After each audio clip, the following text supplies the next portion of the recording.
नमस्कार. पृथ्वी अकॅडमीमध्ये तुम्हा सगळ्यांचं स्वागत आहे. टायटल वाचून तुम्हाला असं वाटलं असेल की माझ्या प्रश्नाचं आता मला उत्तर मिळणार आहे. आजूबाजूची आत्ताची परिस्थिती आणि विशेषतः कोरोनाच्या या सगळ्या पॅन्डेमिकमध्ये जे काही वातावरण निर्माण झालेलं आहे, हे सगळं वातावरण एक कोंदटपणा निर्माण करते. आणि हा जो कोंदटपणा आहे, हा कोंदटपणा एका घुसमटीमध्ये रूपांतरित झालाय. ही घुसमट जी आहे ना, ती काही वेळेला जीवघेणी ठरतीये. आणि मग हे असं घुसमटीतून जीवघेणेपणाकडे जाणं आहे. या घुसमटीतून बाहेर पडणं ही जी प्रक्रिया आहे, या प्रक्रियेविषयी थोडंफार तुमच्याशी बोलावं असं मला वाटलं. एक आहे की स्पर्धा परीक्षा देणारे आपण सगळे जे विद्यार्थी आहात, यांना गेल्या 2 वर्षामध्ये परीक्षा न होणं, परीक्षा पुढे जाणं, याच्यामुळं स्टॅग्नन्सी आली आहे. म्हणजे आयुष्य पुढं सरकत नाहीये. एक विशिष्ट गती आलेली होती, ती गती थांबली आहे.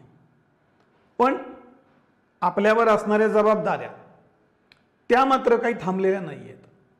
आणि या जबाबदाऱ्या आहेत, त्यांचं ओझं वाढत चाललंय, अशी एक स्थिती निर्माण होती. ही जी घुसमट आहे, आणि या घुसमटीला तोंड कसं फोडायचं हे न कळाल्यामुळं मग आपल्याकडून काहीही होत राहतं.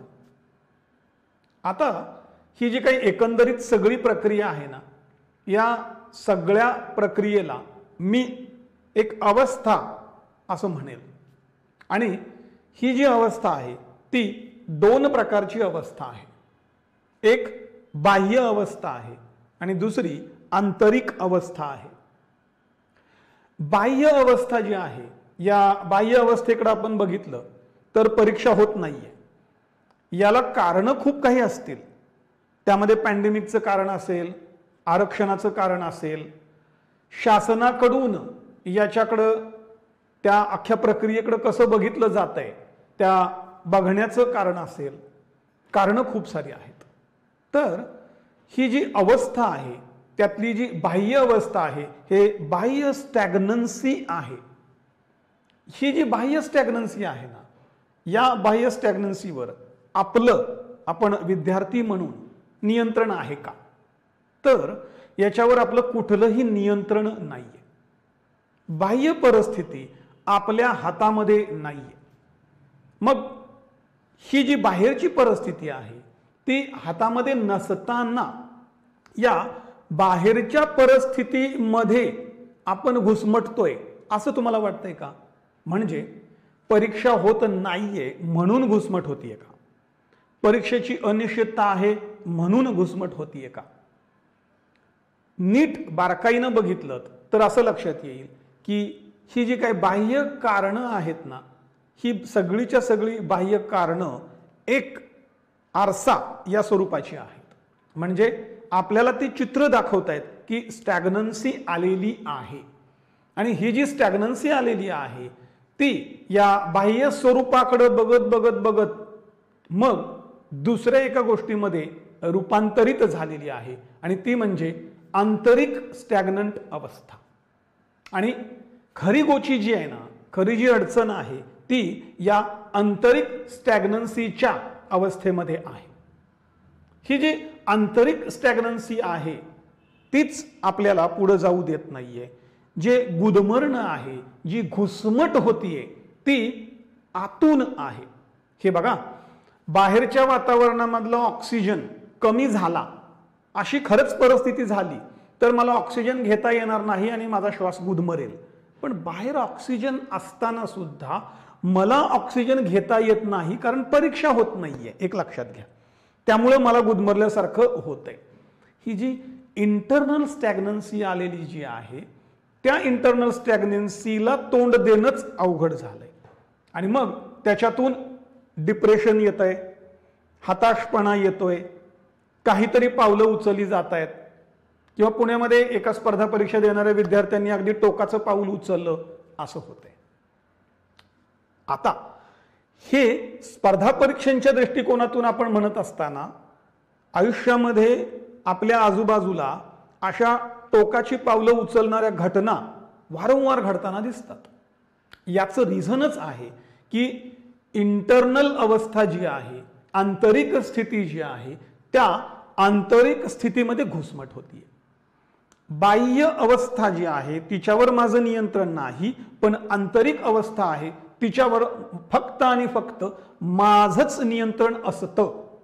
पण झालंय असं की आपल्याला ते आतलं नियंत्रण ठेवता येत नाहीये म्हणण्यापेक्षा त्याच्यावर बाह्य गोष्टींचं कंट्रोल निर्माण झालेलं आहे. कारण स्पर्धा जीवघेणी आहेच, जगण्याचे प्रश्न आहेत, त्याच्या बरोबरीनं चरितार्थाच्या पलीकड जाऊन माझी आयडेंटिटी त्याचे प्रश्न आहेत. आणि या सगळ्या गोष्टींमध्ये माझं वय वाढतंय हा एक वेगळाच प्रश्न माझ्या समोर येत असतो. पण याला सगळ्याला डील करत असताना आंतरिकतेला डील करणं आवश्यक आहे हे मी तुम्हाला स्पष्टपणे सांगेल. आणि ही जी आंतरिकता जी डील करायची आहे यासाठी मी तुम्हाला एक सोपं उदाहरण सांगतो. झाडाचा एक खोडाचा भाग आपण विचारात घेऊया. झाडाच्या या खोडाच्या वर आपल्याला फांद्या दिसतात, पानं दिसतात, फुलं दिसतात, फळं आलेली दिसतात. या खोडावर सगळ्याच्या सगळ्या फांद्या सुकलेल्या आहेत, कुठलंही पान नाहीये, कुठलंही फूल नाहीये, अशी एक स्थिती येते. निष्पर्ण अवस्था, निष्फल अवस्था, आणि आजूबाजूचं वातावरण पण अत्यंत रखरखीत झालेलं असतं. सूर्य आग ओकत असतो. आणि अशा परिस्थितीमध्ये हे निष्पर्ण अवस्थेमधलं जे खोड आहे तसंच उभं असतं. याच्याकडे बघितलं तरी आपल्याला स्वतःला कसं कसं होतं. तर हे जे खोड आहे ना, या खोडाच्या बाहेरून बघितल्यानंतर आपल्याला असं वाटेल की पूर्ण स्टॅग्नन्सी आहे, काहीच आता घडत नाहीये. पण वास्तव हे आहे की त्या खोडाच्या आतमधला जो सॅप फ्लो आहे तो सुरू असतो. मित्रांनो, ते जे खोड वर दिसतंय ना तेवढीच त्याची काही मुळं जमिनीमध्ये गेलेली असतात. आणि ती रूट सिस्टम आणि ते जे स्टेम आहे यांच्यामध्ये सातत्यानं कम्युनिकेशन, सातत्यानं संवाद सुरू असतो. आणि तो आंतरिकतेच्या पातळीवरचा संवाद आहे. बाहेरची पानं गळून गेलेली आहेत, बाहेरचं वातावरण निष्पर्ण झालेलं आहे. अशा परिस्थितीमध्ये स्वतःचा जिवंतपणा लक्षात घेऊन, तो ओळखून, तो जिवंतपणा चालूच आहे याच्यावर ठाम विश्वास त्या खोडाचा असतो. आता याच्यामध्ये अंतर्भूत गोष्ट काय आहे? अंतर्भूत गोष्ट आहे तो म्हणजे जीवनाचा प्रवाह. हा जीवनाचा प्रवाह केवळ पानं आली, फुलं आली, फळं आली म्हणून दिसतोय हा आपला एक भ्रम असतो. खरं तर हा जीवनाचा प्रवाह सातत्याने सुरूच असतो. या वृक्षाने, या खोडाने जर का बाहेरची पानं गेली, फुलं गेली, फळं गेली म्हणून माझ्यामधला आंतरिक प्रवाह थांबतोय असा जर का विचार केला तर कदाचित आंतरिक प्रवाह थांबू शकेल. आणि इथंच सगळाच्या सगळा जो खेळ आहे तो बदलतो. आतमधला सॅप तो कधीच थांबत नाही, कारण त्याला जीवनाचा प्रवाह सुरू आहे याच्यावर ठाम विश्वास असतो. मला काय सांगायचं आहे तुमच्या लक्षात आलं असेल. निष्पर्ण अवस्था झाली म्हणून घुसमट होतीये असं वाटणं ही आपली आंतरिक अवस्था आहे.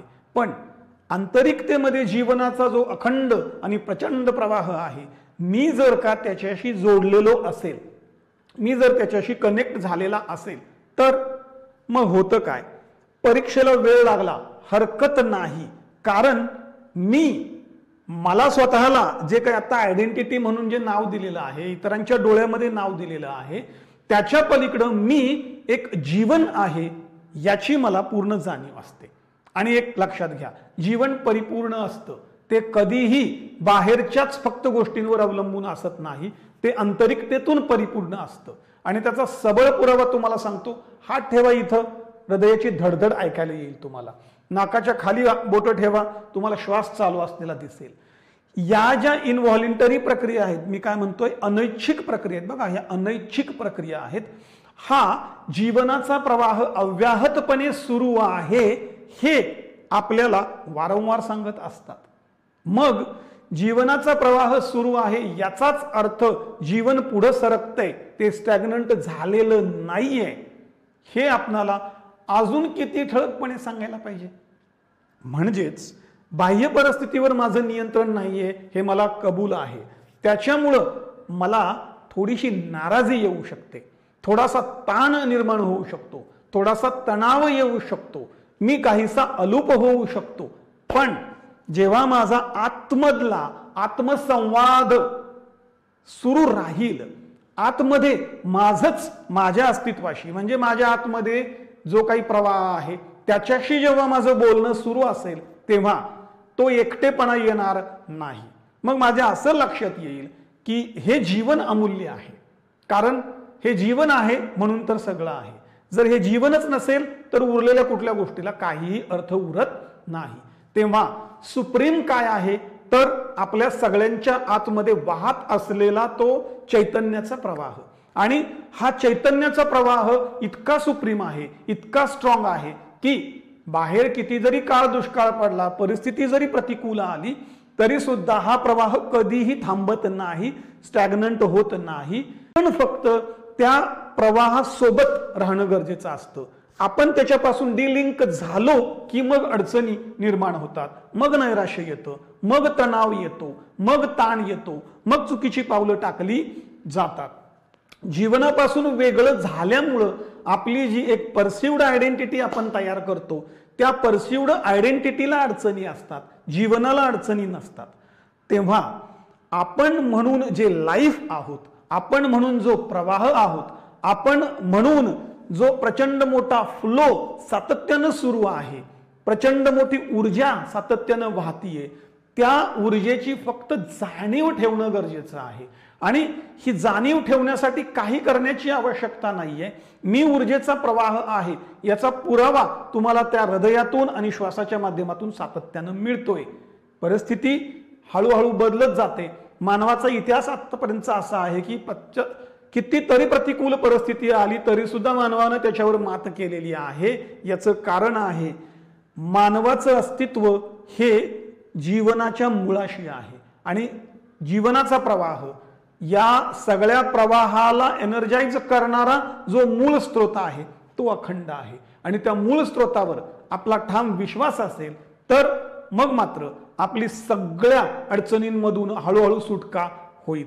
तेव्हा मित्रांनो, आत्ताच्या या प्राप्त परिस्थितीमध्ये जी घुसमट होतीये, जे कोंदटलेपणा आलेला आहे, जे नैराश्य आल्यासारखं वाटतंय, पुढं काय करावं सुचत नाहीये, याच्यावर एकच गोष्ट करायची आहे, स्वतःला स्वतःशी कनेक्ट करायचं आहे. आणि हे कनेक्शन एकदा सुंदर पद्धतीने एस्टॅब्लिश झालं की त्या जीवनाच्या प्रवाहासोबत आपण देखील प्रवाही राहू. म्हणजेच आपल्याला हवं असणारे जे यश आहे ते आपल्या आवाक्यामध्ये 100% येत राहील. तेव्हा स्वतःशी कनेक्ट राहा, जीवनाशी कनेक्ट राहा, कारण लाईफ म्हणजेच फ्लो आहे. आणि या फ्लो सोबत मी जितका कनेक्टेड असेल तितकाच मी फुलत जाणार आहे. मग परिस्थिती कितीही बदलली तरी मला फरक पडणार नाहीये. एवढ्याच गोष्टी जर तुम्ही पाळत आलात तर स्पर्धा परीक्षाच काय, पण तुमच्या आयुष्यामध्ये जी कुठली गोष्ट करायची आहे त्या प्रत्येक गोष्टीमध्ये तुम्हाला मनासारखं यश मिळू शकेल. त्या यशासाठी तुम्हाला मनापासून शुभेच्छा.